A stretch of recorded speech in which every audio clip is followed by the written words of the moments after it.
इसके 77वें स्वतंत्रता दिवस पर आप सभी को मेरी हार्दिक बधाई। ये दिन हम सब के लिए गौरवपूर्ण और पावन है। चारों ओर उत्सव का वातावरण देखकर मुझे बहुत प्रसन्नता हो रही है। ये प्रसन्नता और गौरव की बात है कि कस्बों और गांव में यानी देश में हर जगह बच्चे, युवा और बुजुर्ग सभी उत्साह के साथ स्वतंत्रता दिवस के पर्व को मनाने की तैयारी कर रहे हैं। हमारे देशवासी बड़े उत्साह के साथ आज़ादी का अमृत महोत्सव मना रहे हैं। स्वाधीनता दिवस का उत्सव मुझे मेरे बचपन के दिनों की याद भी दिलाता है। अपने गांव के स्कूल में स्वतंत्रता दिवस समारोह में भाग लेने की हमारी खुशी रोके नहीं रुकती थी।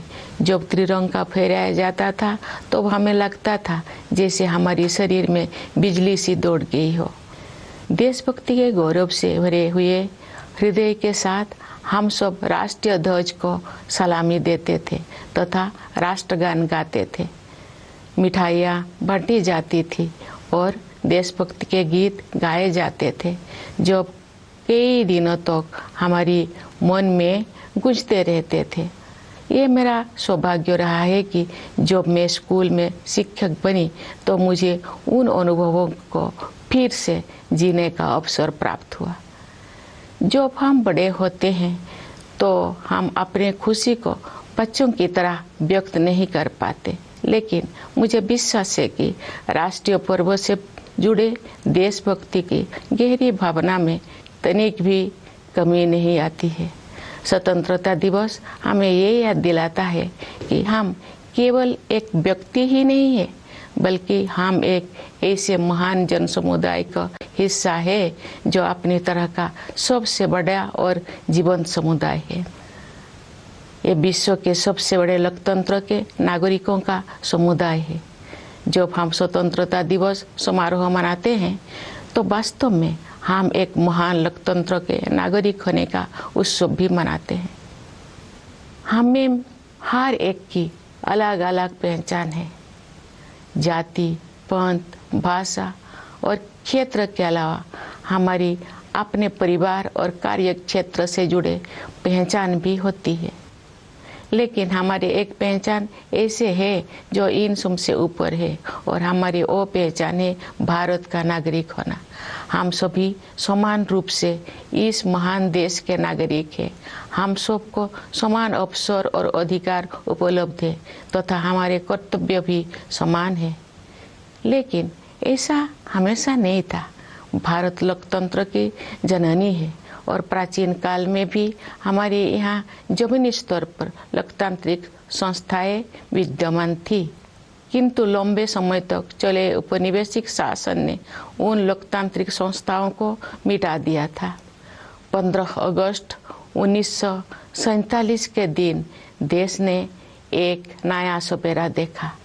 उस दिन हमने विदेशी शासन से तो आज़ादी हासिल की है, हमने अपनी नियति का निर्माण करने की स्वतंत्रता भी प्राप्त की। हमारी स्वाधीनता के साथ विदेशी शासकों द्वारा उपनिवेशों को छोड़ने का दौर शुरू हुआ और उपनिवेशवाद समाप्त होने लगा। हमारे द्वारा स्वाधीनता के लक्ष्यों को प्राप्त करना तो महत्वपूर्ण था ही, लेकिन उससे भी अधिक उल्लेखनीय है हमारे स्वाधीनता संग्राम का अनोखा तरीका। महात्मा गांधी तथा अनेक असाधारण एवं दूरदर्शी विभूतियों के नेतृत्व में हमारा राष्ट्रीय आंदोलन अद्वितीय आदर्श से अनुप्राणित था। गांधी जी तथा अन्य महानायकों ने भारत की आत्मा को फिर से जगाया और हमारी महान सभ्यता के मूल्यों का जन जन में संचार किया। भारत के ज्वलंत उदाहरण का अनुसरण करते हुए हमारे स्वाधीनता संग्राम की आधारशिला सत्य और अहिंसा को पूरी दुनिया के अनेक राजनीतिक संघर्षों में सफलतापूर्वक अपनाया गया है।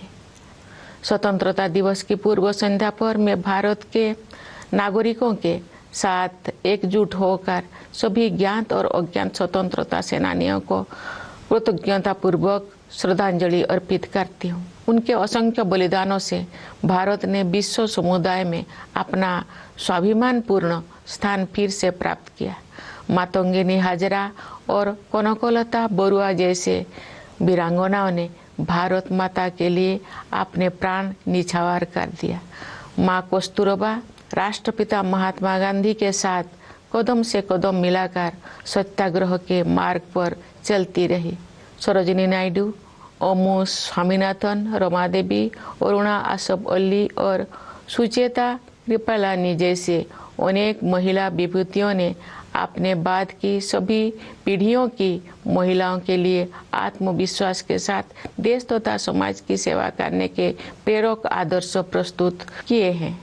आज महिलाएं विकास और देश सेवा के हर क्षेत्र में बढ़ चढ़कर योगदान दे रही हैं तथा राष्ट्र का गौरव बढ़ा रहे हैं।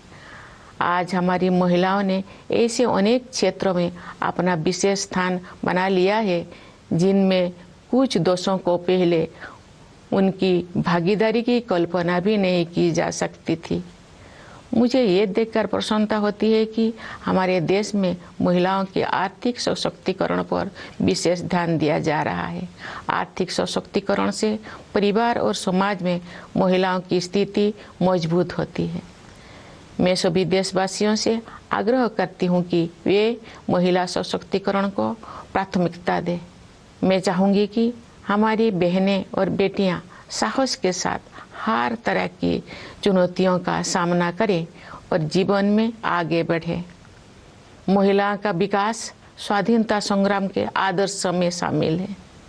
प्यारे देशवासियों, स्वतंत्रता दिवस हमारे लिए अपने इतिहास से पुनः जुड़ने का अवसर होता है।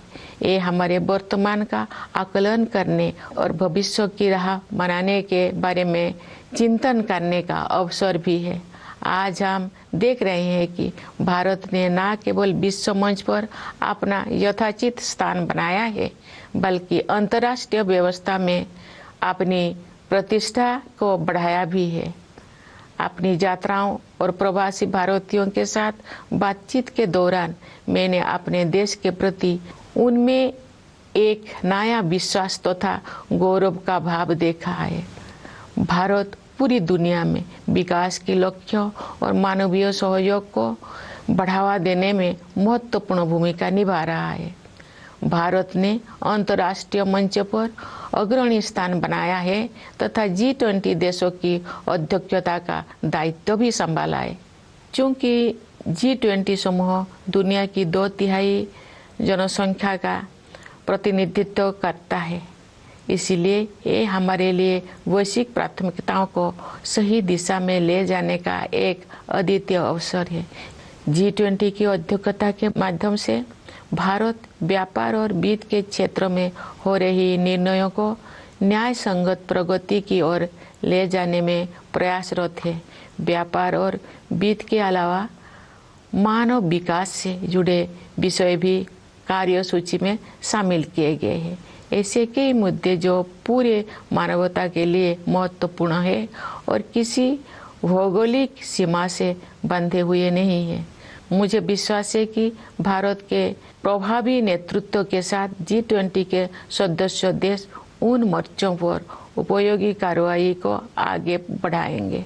भारत की G20 की अध्यक्षता में एक नई बात यह है कि डिप्लोमेसी को जमीन से जोड़ा गया है। एक अंतर्राष्ट्रीय राजनयिक गतिविधि में लोगों की भागीदारी को प्रोत्साहित करने के लिए अपनी तरह का पहला अभियान चलाया गया है। उदाहरण के लिए ये देखकर मुझे अच्छा लगा कि स्कूलों और कॉलेजों में G20 से जुड़े विषयों पर आयोजित की जा रही गतिविधियों में विद्यार्थी उत्साहपूर्वक भाग ले रहे हैं। G20 से जुड़े कार्यक्रम के बारे में सभी नागरिकों में बहुत उत्साह देखने को मिल रहा है। प्यारे देशवासियों, सशक्तिकरण की भावना से युक्त इस उत्साह का संचार आज संभव हो पाया है क्योंकि हमारा देश सभी मोर्चों पर अच्छी प्रगति कर रही है। मुश्किल दौर में भारत की अर्थव्यवस्था न केवल समर्थ सिद्ध हुई है, बल्कि दूसरों के लिए आशा का स्रोत भी बनी है। विश्व की अधिकांश अर्थव्यवस्थाएं नाजुक दौर से गुजर रही है। वैश्विक महामारी के कारण हुई आर्थिक संकट से विश्व समुदाय पूरी तरह बाहर नहीं आ पाया था कि अंतर्राष्ट्रीय पटल पर हो रही घटनाओं से अनिश्चितता का वातावरण और गंभीर हो गया है। फिर भी सरकार कठिन परिस्थितियों का अच्छी तरह सामना करने में सक्षम रही है। देश ने चुनौतियों को अवसरों में बदला है और प्रभावशाली जीडीपी ग्रोथ भी दर्ज की है। हमारे अन्नदाता किसानों ने हमारी आर्थिक वृद्धि में महत्वपूर्ण योगदान दिया है। राष्ट्र उनका ऋणी है।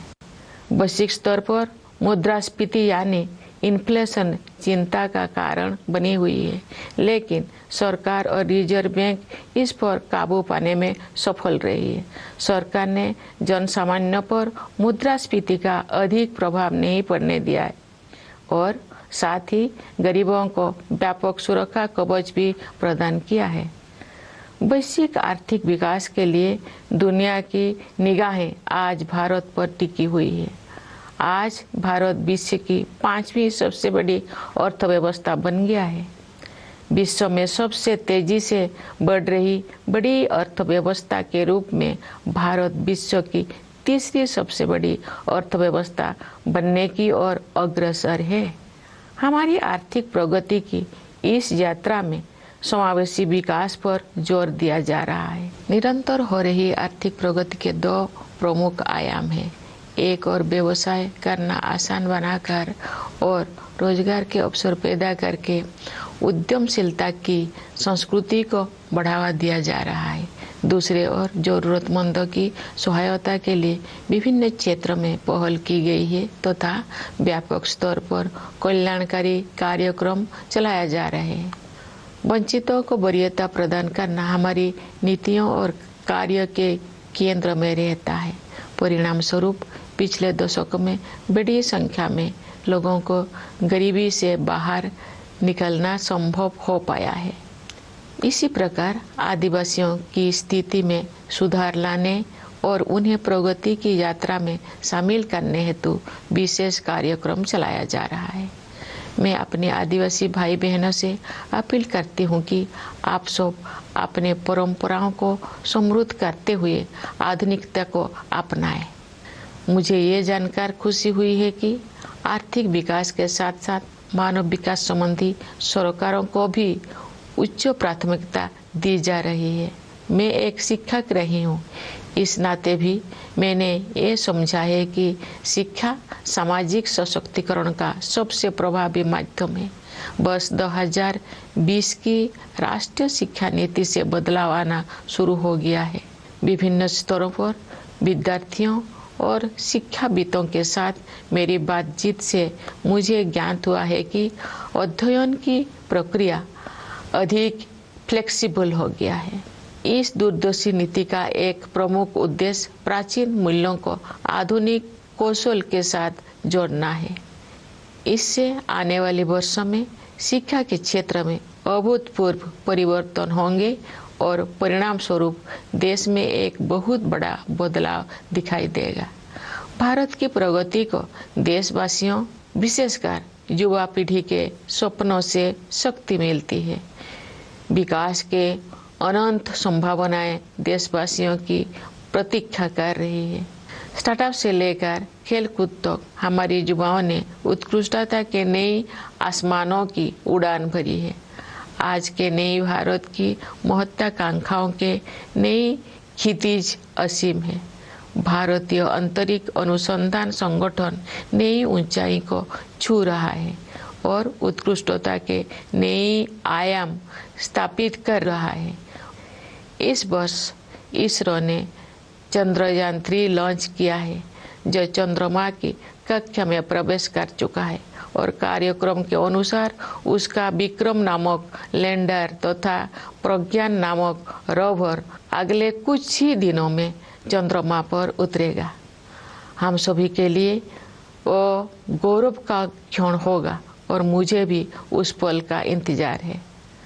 चंद्रमा का अभियान अंतरिक्ष के हमारे भावी कार्यक्रम के लिए केवल एक सीढ़ी है। हमें बहुत आगे जाना है। अंतरिक्ष अभियान में ही नहीं बल्कि धरती पर भी हमारे वैज्ञानिक और टेक्नोलॉजिस्ट देश का नाम रोशन कर रहे हैं। अनुसंधान, नवाचार तथा उद्यमशीलता को बढ़ावा देने के लिए अगले 5 वर्षों में 50,000 करोड़ रुपये की राशि के साथ सरकार द्वारा अनुसंधान नेशनल रिसर्च फाउंडेशन स्थापित किया जा रहा है।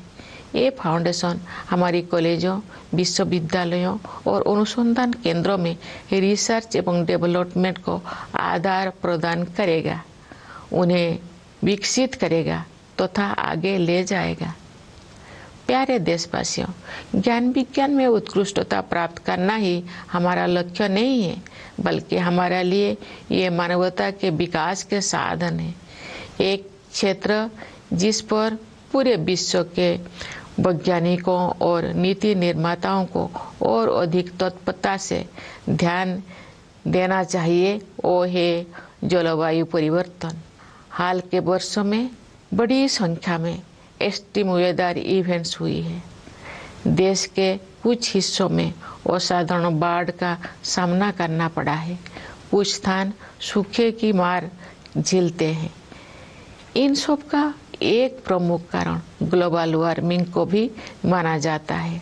अतः पर्यावरण के हित में स्थानीय, राष्ट्रीय तथा वैश्विक स्तर पर प्रयास करना अनिवार्य है।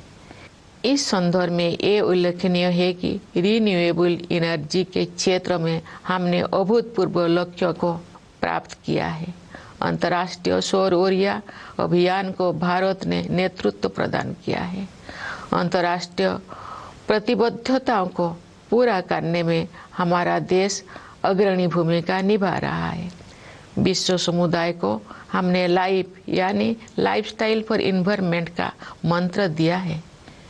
प्यारे देशवासियों, असामान्य मौसम की घटनाएं सभी पर असर डालती है, लेकिन गरीब और वंचित वर्गों के लोगों पर उनका और अधिक प्रभाव पड़ता है। शहरों और पहाड़ों क्षेत्रों के जलवायु परिवर्तन की स्थितियों का सामना करने के लिए विशेष रूप से सक्षम बनाने की आवश्यकता है। मैं ये कहना चाहूँगी कि लोभ की संस्कृति दुनिया को प्रकृति से दूर करती है और अब हमें ये एहसास हो रही है कि हमें अपनी जड़ों की ओर लौटना चाहिए। आज भी अनेक जनजातीय समुदाय ऐसे हैं जो प्रकृति के बहुत करीब और प्रकृति के साथ सौहार्द बनाकर रहते हैं। उनके जीवन मूल्यों और जीवन शैली क्लाइमेट एक्शन के क्षेत्र में अमूल्य शिक्षा प्रदान करते हैं। जनजातीय समुदायों द्वारा युगों से अपना अस्तित्व बनाए रखने के रहस्यों को एक शब्द में ही व्यक्त किया जा सकता है और शब्द है हमदर्दी। जनजातीय समुदाय के लोग प्रकृति को माता समझते हैं तथा उसकी सभी संतानों अर्थात वनस्पतियों और जीव जंतुओं के प्रति सहानुभूति रखते हैं। कभी कभी दुनिया में हमदर्दी की कमी महसूस होती है, लेकिन इतिहास साक्षी है कि ऐसे दौर केवल कुछ समय के लिए ही आते हैं, क्योंकि करुणा हमारा मूल स्वभाव है। मेरा अनुभव है कि महिलाएं हमदर्दी के महत्व को और अधिक गहराई से महसूस करती है और जब मानवता अपनी राह से भटकती है तो वे सही रास्ता दिखाती है। हमारे देश ने नई संकल्पों के साथ अमृत काल में प्रवेश किया है तथा हमें भारत का वर्ष 2047 तक एक विकसित राष्ट्र बनाने की दिशा में आगे बढ़ रहे हैं। आइए हम सभी अपने संवैधानिक मूल कर्तव्यों को निभाने का संकल्प लें तथा व्यक्तिगत और सामूहिक गतिविधियों के सभी क्षेत्र में उत्कृष्ट की ओर आगे बढ़ने का सतत प्रयास करें, ताकि हमारा देश निरंतर उन्नति करते हुए कर्मठता तथा उपलब्धियों की नई ऊंचाइयां हासिल करे। प्यारे देशवासियों, हमारा संविधान हमारा मार्गदर्शक दस्तावेज है। संविधान की प्रस्तावना में हमारे स्वाधीनता संग्राम के आदर्श समाहित है। आइए हम अपने राष्ट्र निर्माताओं के सपनों को साकार करने के लिए सद्भाव और भाईचारे की भावना के साथ आगे बढ़े। स्वतंत्रता दिवस की पूर्व संध्या पर मैं पुनः आप सबको विशेष रूप से सीमाओं की रक्षा करने वाले सेना के जवानों, अंतरिक्ष सुरक्षा प्रदान करने वाले सभी बलों एवं पुलिस के जवानों तथा दुनिया के विभिन्न हिस्सों में रहने वाले प्रवासी भारतीयों को बधाई देती हूँ। सभी प्यारे देशवासियों को बहुत बहुत शुभकामनाएं। धन्यवाद। जय हिंद, जय भारत।